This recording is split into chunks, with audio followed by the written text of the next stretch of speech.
भूषण जी वक्तव्य केलेली होती कुठेतरी हिंदू मुस्लिम धर्मियांमध्ये तेढ निर्माण होईल अशी ती वक्तव्य होती आणि याच्यामुळे पक्षाने आपल्याला कारणे दाखवा नोटीस बजावलेली आहे।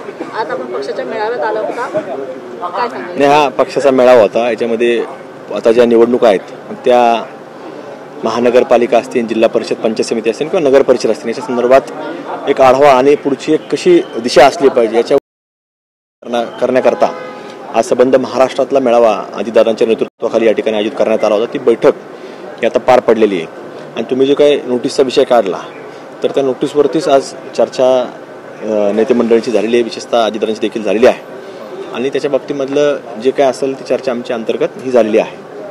अनेक हिंदू संघटना आहेत तर त्यांनी देखील तुम्हाला पाठिंबा आहे तो दाखवलेला होता आणि अजितदादांवरती त्यांनी आरोप केलेले की तुम्ही राजकारण आहे ते वेगळीकडे घेऊन जाऊ नका, भाजप पक्षाच्या राज्यातील तुम्ही एक घटक आहात। तो आता ज्याचं मत असतं ते मांडत असतात, लोक सगळेजण आपापल्या पद्धतीने मांडत असतात ते।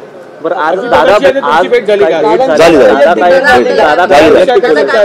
नाही, चर्चा झाली, शेवटी सगळ्या गोष्टींवर चर्चा होणं गरजेचं असतं। ती चर्चा झालेली, आता ती अंतर्गत चर्चा असते, पक्षांतर्गत चर्चा असते, त्यामुळे ती झालेली आहे। पण आता या निवडणुकीबरोबर कुठेतरी आमच्याकडं अहिल्यानगर शहरातले हे प्रश्न किंवा ज्या काही अडीअडचणी असतील, जे काही तिथले विकास काम असतील, आमच्याबरोबर तिथलचे राष्ट्रवादीचे गटनेते किंवा अध्यक्ष आहेत ते सुद्धा होते, त्यामुळे त्यांनी देखील भूमिका मांडली की तिथलच्या कामासंदर्भात किंवा पुढच्या शहराच्या विकास संदर्भात प्रश्न मांडले, त्यावर चर्चा झाली। याच्यावर फार वेगळी काय पुढे काही वेगळी चर्चा घडलेली नाही।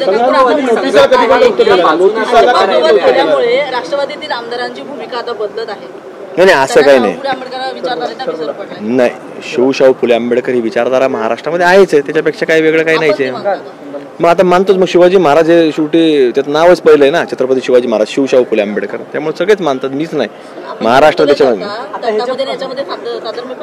नाही। याच्यामध्ये जी चर्चा आहे ती झालेली आहे आणि ती या शिवशाहू फुले आंबेडकरांच्या विचारा पद्धतीनेच कामकाज सुरू आहे।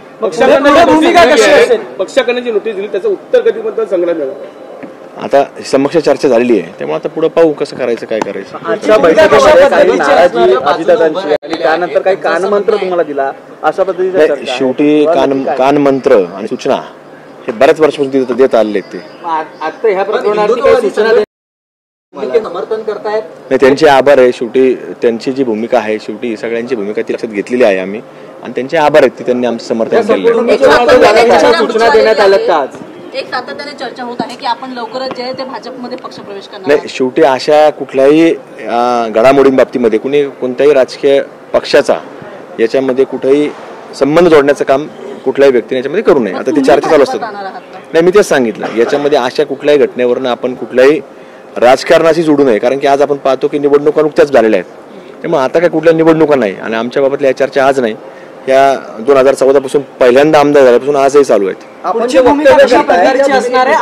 ती आपल्याला निश्चित रूपानं ज्या वेळ असतील त्या वेळेला आपल्या सर्वांना ती लक्षात येईल। या भूमिकांचं तुमच्या मतदारसंघात किंवा तुमचे जे स्थानिक पदाधिकारी आहेत ते तुमच्या पाठिंब्याचे आहेत, त्यांचं समर्थन तुमच्या कोणाचं तुमचे जे स्थानिक कार्यकर्ते असतील किंवा मतदारसंघात या भूमिकेचं समर्थन केलं जातंय का?